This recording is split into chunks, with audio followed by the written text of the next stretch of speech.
Rajasthan high court से नरेश मीणा को मिल रही है तारीख पे तारीख।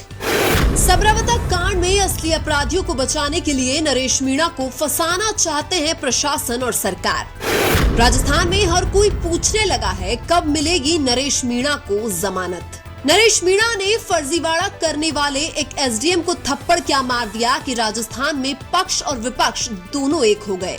यानी कि राजस्थान में कांग्रेस और बीजेपी दोनों नरेश मीणा के खिलाफ हो चुके हैं। नरेश मीणा अपराधी तो हैं, लेकिन इतना बड़ा अपराधी नहीं है जितना बड़ा अपराधी उनको बताया जा रहा है। थप्पड़ मारना बेशक गलत था, लेकिन जबरदस्ती वोट डलवाना कौन से संविधान में लिखा था। मीडिया चैनल भी बिक चुके हैं, कोई भी नरेश मीणा के पक्ष में खबरें नहीं छाप रहा है। समरावता कांड के बाद जिस नरेश मीणा को दलाल मीडिया वालों ने भगोड़ा घोषित किया था, वो नरेश मीणा तो बेखौफ वहीं घूम रहा था। समरावता गांव के लोगों पर उस रात क्या बीती होगी कोई सोच भी नहीं सकता, लेकिन मीडिया असलियत दिखाने से कोसों दूर रहता है। पुलिस द्वारा ग्रामीण पर खाना खाते समय लाठीचार्ज किया, इस बात की तो मीडिया जिक्र ही नहीं करता है। समरावता गांव में उस रात में ग्रामीण की लाइट काट कर उनके साथ बर्बरता करना शायद बीजेपी सरकार की नजरों में ठीक है, इसीलिए तो आज तक एक भी पुलिस वाले पर कार्यवाही नहीं की गई है। मीडिया जिक्र करता है कि नरेश मीणा ने एसडीएम को थप्पड़ मारा, ये जिक्र क्यों नहीं करता कि फर्जीवाड़ा करने वाले एसडीएम को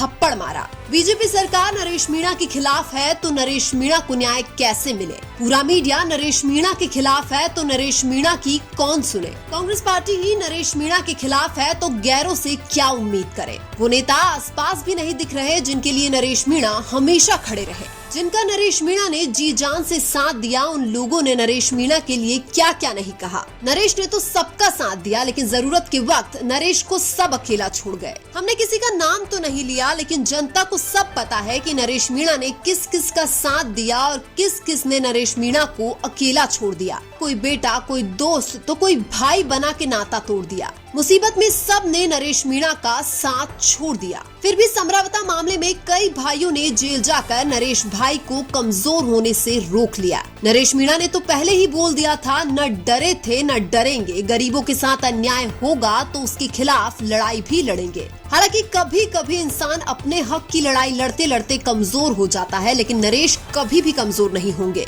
क्योंकि नरेश मीणा के साथ आज भी हजारों युवाओं की फौज है जिनको 2028 में चुनाव हराना है। अभी भी ऐसे कुछ लोगों की खोज है। जिस नरेश मीणा को विधानसभा में होना चाहिए था, वो नरेश मीणा आज जेल में बंद है। नरेश मीणा अपराधी है तो सजा दो, लेकिन अकेले नरेश मीणा को नहीं, सबको अपने अपराध की सजा दो, चाहे एसडीएम हो चाहे कलेक्टर हो। अब या तो नरेश मीणा की राजनीति बिल्कुल खत्म हो जाएगी या फिर नरेश मीणा नेशनल लेवल का एक बड़ा राजनेता बनेगा। हालांकि बड़ा राजनेता बनने के लिए नरेश को अभी भी बहुत लंबी लड़ाई लड़नी होगी। सब कुछ नरेश के खिलाफ है, लेकिन जनता आज भी नरेश के साथ है और यही नरेश का सबसे बड़ा प्लस पॉइंट है। राजनीति में कोई भी राजनेता किसी युवा नेता का टिकट तो काट सकता है, लेकिन जनता चाहे तो किसी भी युवा नेता को कोई भी बड़ा नेता विधानसभा या लोकसभा में जाने से नहीं रोक सकता। नरेश मीणा के साथ भी कुछ ऐसा ही है। उनका टिकट तो बार बार काटा जा रहा है और हो सकता है आगे भी टिकट काटा जाए, लेकिन ऐसा नहीं है कि राजनीति में केवल पार्टी के भरोसे ही चुनाव जीता जाए। कभी कभार जनता के भरोसे भी चुनाव जीत जाते हैं, और अब तो ऐसा लगता है कि नरेश किसी पार्टी के भरोसे नहीं बल्कि जनता के भरोसे ही विधानसभा या लोकसभा में जाएंगे। हालांकि नरेश मीणा के राजनीतिक भविष्य पर हर कोई अपनी अपनी राय दे रहे हैं। कुछ लोगों का मानना है कि नरेश मीणा को बीजेपी ज्वाइन कर लेनी चाहिए। कुछ लोगों का मानना है कि नरेश को वापस अपनी पार्टी कांग्रेस में ही चले जाना चाहिए। कुछ नरेश विरोधी लोग यह भी चाहते हैं कि नरेश मीणा राजनीति छोड़कर अपने घर पर बैठ जाएं। हालांकि नरेश मीणा आगे क्या करेंगे, कौन सी पार्टी में जाएंगे या राजनीति छोड़ेंगे, यह तो नरेश मीणा की जेल से बाहर आने के बाद ही पता लगेगा। हालांकि सब कुछ अगर निष्पक्ष होता, सरकार भी, प्रशासन भी और कोर्ट भी, तो अब तक नरेश मीणा को जमानत मिल चुकी होती। जैसे सत्य को परेशान किया जा सकता है, पराजित नहीं, वैसे ही नरेश मीणा को भी परेशान तो किया जा सकता है, लेकिन जमानत मिलने से नहीं रोका जा सकता। लेकिन देर से ही सही, एक दिन नरेश मीणा को जमानत मिलेगी, समरावता गांव को न्याय मिलेगा और एक नया सवेरा होगा।